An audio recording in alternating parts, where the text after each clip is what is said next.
Good morning everybody. आज हम पढ़ेंगे समुच्चय रेखाओं का उपयोग। हम समुच्चय रेखाओं का उपयोग किस किस जगह करते हैं और किस किस काम में लेते हैं और उसको कैसे पढ़ते हैं और कैसे उसका निर्माण करते हैं, आज हम देखेंगे। देखो, इसमें देखा है समुच्चय रेखाओं का मानचित्र किसके लिए यूज करते हैं हम? 3D मैप को 2D में कन्वर्ट करने के लिए। किस में कन्वर्ट के लिए? 2D में कन्वर्ट करने, और फिर वापस उसी 2D मैप को 3D में पढ़ने के लिए।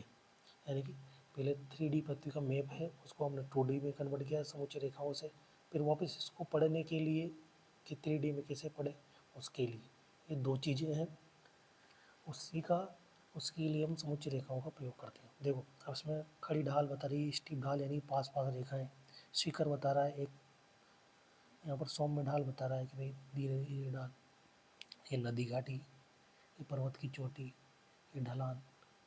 अब देखो यहाँ पर ये पर्वत की चोटी कैसी है और यहाँ पर पर्वत की चोटी कैसी है। देखो, ये नदी घाटी ये तीरू ढाल, ये तीरू ढाल, ये सौम्य ढाल।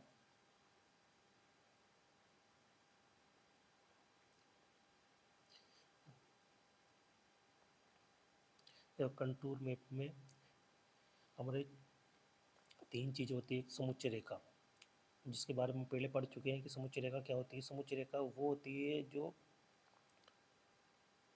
सागर तल पर औसत ऊंचाई दिखाती है। किस पर? सागर तल की औसत ऊंचाई, उस पॉइंट की सागर तल से औसत ऊंचाई दिखाती है, और जिसको हम सागर तल से समायोजित करते हैं, जिसको बोलते हैं हम समुच्चय रेखा, जो समान ऊंचाई वाले बिंदु को मिलाती है, काल्पनिक रेखा। देखो, वर्टिकल इंटरवल VI, दो क्रमिक समान समुच्चय रेखाओं के बीच की ऊंचाई का अंतर जो मानचित्र प्राय स्थिर कॉन्स्टेंट होता है। जैसे एक समुच्चय रेखा 800 की है और एक रेखा 700 की है, तो इन दोनों के बीच का ऊर्ध्वाधर अंतराल कितना है? 100 मीटर। ठीक है। क्षैतिज समतुल्य हॉरिजॉन्टल इक्विवेलेंट, दो रेखाओं के बीच की क्षैतिज दूरी जो भूमि के ढाल पर निर्भर करती है। यानी कि इन दोनों के बीच में जो दूरी है कि भाई यहाँ पर कितनी है, 500 मीटर, 400 मीटर है, इन दोनों के बीच की जो दूरी है उसको क्या बोलते हैं? क्षैतिज समतुल्यांक, यानी हॉरिजॉन्टल इक्विवेलेंट, HE। इसका स्वर्णिम क्या है? देखो, रेखाओं के बीच की दूरी क्या बताती है? ढाल की प्रकृति बताती है। अगर ये एक 800 यहाँ पर, एक 700 यहाँ पर, 500 यहाँ पर, तो ये क्या है? ढाल तीरू है। और एक यहाँ 800 यहाँ है, 700 यहाँ है, 500 और दूर है, तो क्या है? ढाल कम है।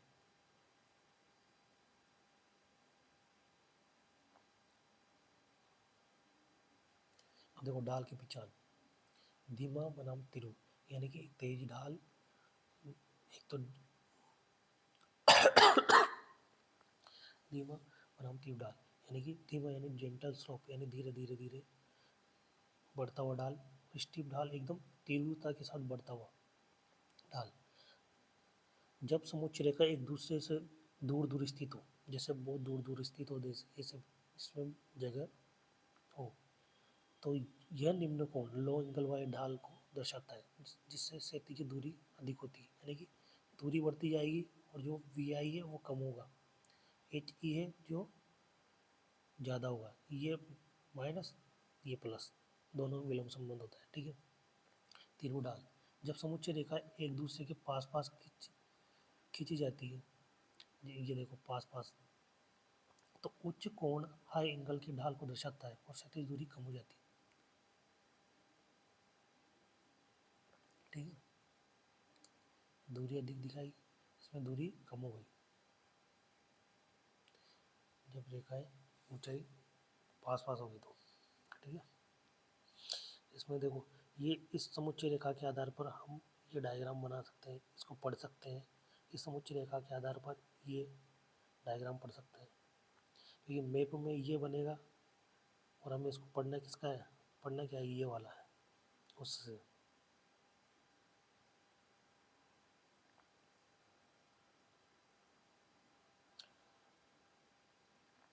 देखो, एक नतो ढाल है, नतोदर ढाल, एक उन्नतो ढाल, यानी कि नतोदर ढाल यानी अवतल ढाल, अवतल ढाल, और एक उत्तल ढाल, उत्तल ढाल।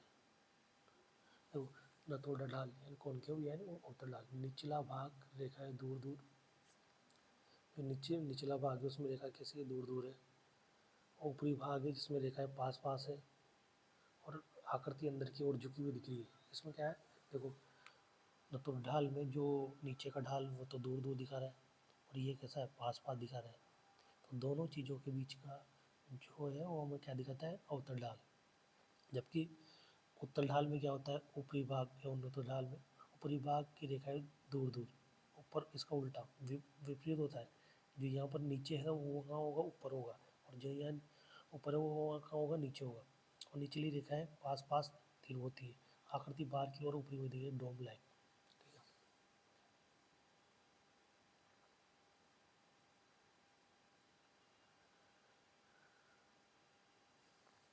जटिल ढाल, समढाल या समान ढाल या सीढ़ी नुमा ढाल, ये 4 तरह के ढाल है।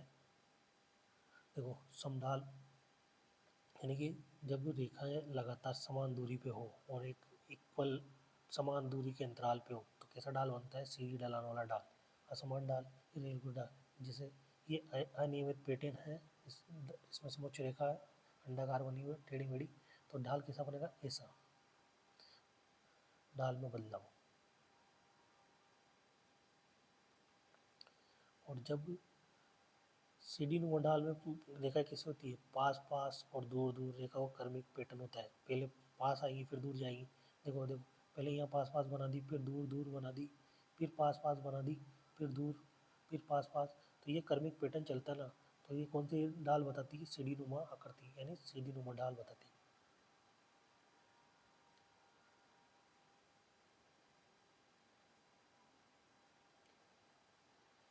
देखो पठार और पहाड़ और पठार, पहाड़ और पठार यानी कॉन्केव हिल और पठार का चित्रण देखेंगे।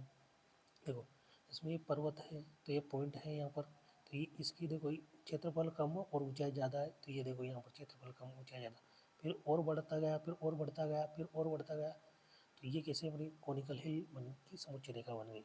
और इसी समुच्च रेखाओं के आधार पर हम क्या बना सकते हैं, कॉनिकल हिल बना सकते हैं। ऐसे ही पठार है, पठार ये बीच वाला एरिया कैसा समतल, ये बीच वाला एरिया समतल, तो उसके बाद जैसे जैसे चारों में इसके ढाल होता जाता है तो ये अपना पठार बन जाता है। अब देखो इसमें क्या होता है, शंक्वाकार पहाड़ी के कोनिकल हिल में लगभग संकेंद्रित वृत्ताकार रेखा होती है और मान बाहर से अंदर की ओर बढ़ता जाता है। मान बाहर से अंदर की ओर बढ़ता जाता है। देखो ये बाहर से धीरे धीरे अंदर की ओर बढ़ रहा है ना। और शिखर के साथ नुकीला होता है। पठार प्लेट्यू, शीर्ष भाग चौड़ा और समतल होता है। जो शीर्ष भाग है ना, ऊपर का भाग है चौड़ा और समतल होता है। मध्यम भाग में कोई समुच्च रेखा नहीं है या बहुत कम होती है। किनारों पर रेखाएं अत्यंत पास पास और तीर ढाल को दिखाती है।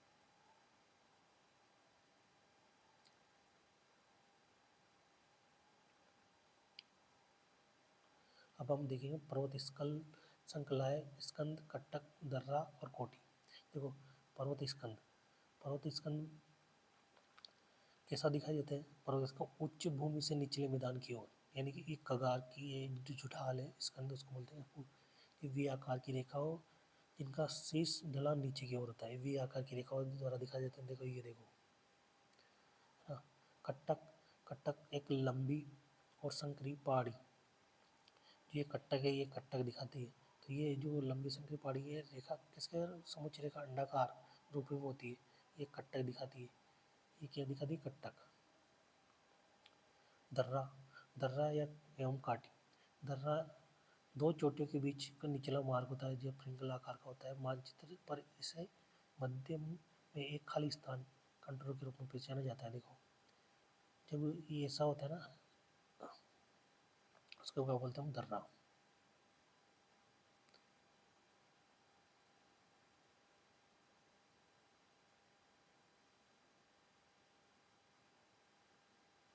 ये देखो दर्रा और काटी, ठीक है। ये इसको बोलते हैं हम दर्रा काटी, या निचला मार्ग मानचित्र में खाली स्थान होता है। पर्वत स्कंद ये है। अब देखते हैं नदी द्वारा निर्मित वी आकार की घाटी और महाखंड यानी गोर्ज। तो वी आकार की घाटी, वी शेप्ड वैली, नदी के लंबवत कटाव,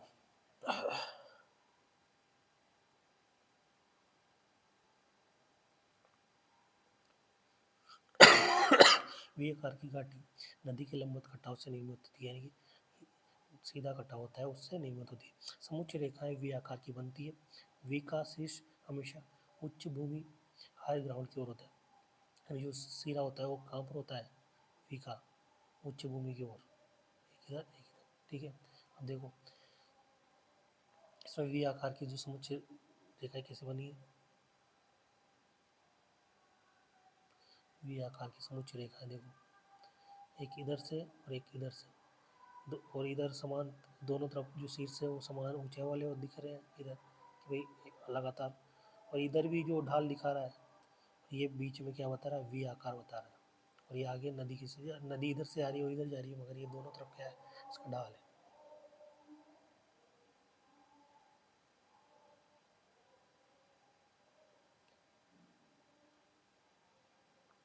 देखते हैं माँ खड्ड या गोर्ज आइसबेली अत्यंत गहरी और संक्रीक होती है।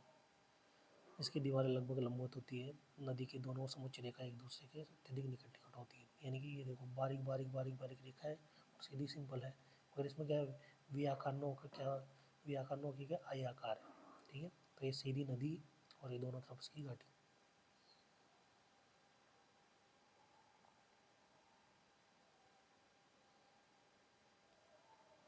हिम नदी घाटी यानी कि एक तो यू आकार की घाटी और एक लटकती घाटी।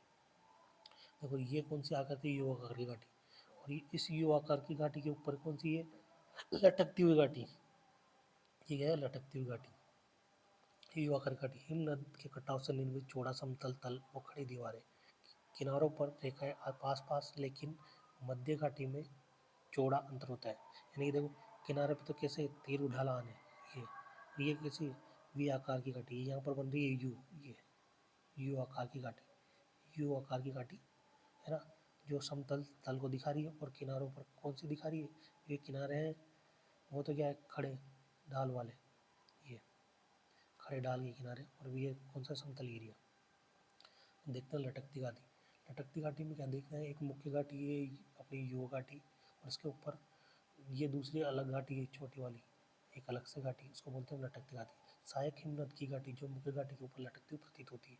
जहाँ सहायक घाटी मुख्य घाटी से मिलती है, समुच्च रेखाओं अचानक एक साथ मिल जाती है, ये अत्यधिक तीर ढाल वाला होता है, तो इसको क्या बोलते हैं हम? यू आकार की घाटी। देखो ये मुख्य घाटी, ये सहायक घाटी, ये तीर ढाल, जहाँ पर ये दोनों मिल रही है।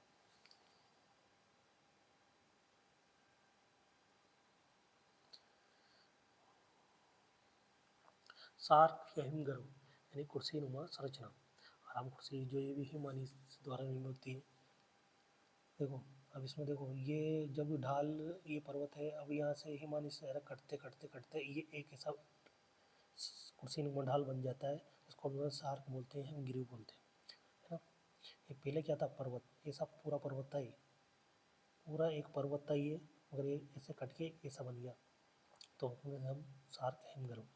आराम कुर्सी के आकार का हिम नदीय गर्त, तीनों ओर से तीर ढाल, पास पास समुच्च रेखाओं को, और एक और खुला हुआ भाग होता है। यानी कि देखो इधर तो क्या खुला हुआ भाग है, और ये कुर्सी नुमा संरचना दोनों तरफ से, तो और रेखा किस होती है? पास पास होती है, तीर ढाल वाली तीनों ओर से, जेड आकार शिला करती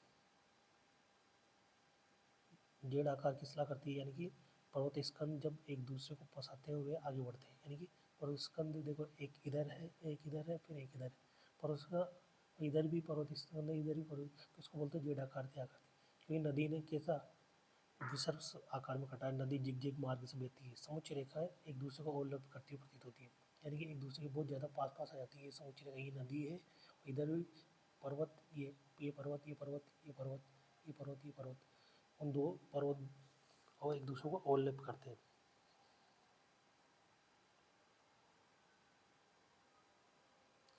देखो जलप्रपात, जलप्रपात वाटरफॉल, नदी के तल में अचानक लंबवत गिरावट, ये देखो ये नदी है और ये डायरेक्ट एकदम इतने ही गिरावट होगी लंबवत, इसको हम बोलते हैं वाटरफॉल। पहचान नदी को पार करते समय कोई समुच्च रेखा एक बिंदु पर मिल जाए, यानी कि पहचान क्या है इसकी? जब नदी को पार करते समय कोई समुच्च रेखा एक बिंदु पर मिल जाए तो उसको क्या बोलेंगे हम? जो वाटरफॉल। देखो देखो इसमें ये बोल रहा है इधर 840, इधर भी 840 मिल रहे ना, ये इधर 840, इधर भी 840, ये पॉइंट मिल गया समुच्च रेखाओं का तो उसको क्या बोलेंगे, वाटरफॉल। सिर्फ क्या है, ढाल तीर होता है लेकिन लंबवत नहीं। पचान नदी के आर पार समुच्च रेखाओं बहुत पास पास होती है लेकिन एक दूसरे में विलीन नहीं होती है। सिर्फ क्या है, यानी कि समुच्च रेखाएं ऐसी होती है, एक दूसरे में विलीन नहीं होती, पास पास होती है किनारों पे तो, और ये बीच में क्या है, समुच्च रेखा ऐसे लंबवत न होकर क्या उसे तीर उठाल दिखाती है।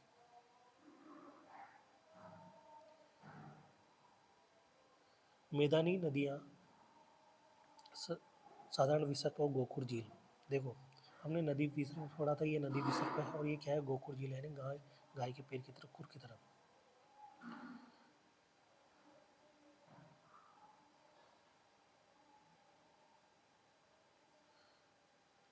नदी विसर्प मैदानी क्षेत्रों में नदी के घुमावदार लूप, बाहरी किनारों पर तीर उठाल, पास पास रेखाएं होती है। देखो ये पास पास रेखाएं और एक इधर दूर दूर रेखाएं होती है, जबकि दूसरे किनारे पर ढाल दूर दूर होते हैं। गोकुर झील विसर्प से कटा हुआ भाग होता है जो यू आकार की झील बन जाता है। इसमें मुख्य नदी के पास स्थित होती है। निम्न ऊंचाई वाली बंद समुच्च रेखा होती है। जो निम्न ऊंचाई वाली होती है, बंद रेखाएं होती है, उसको बोलते हैं गोकुर झील।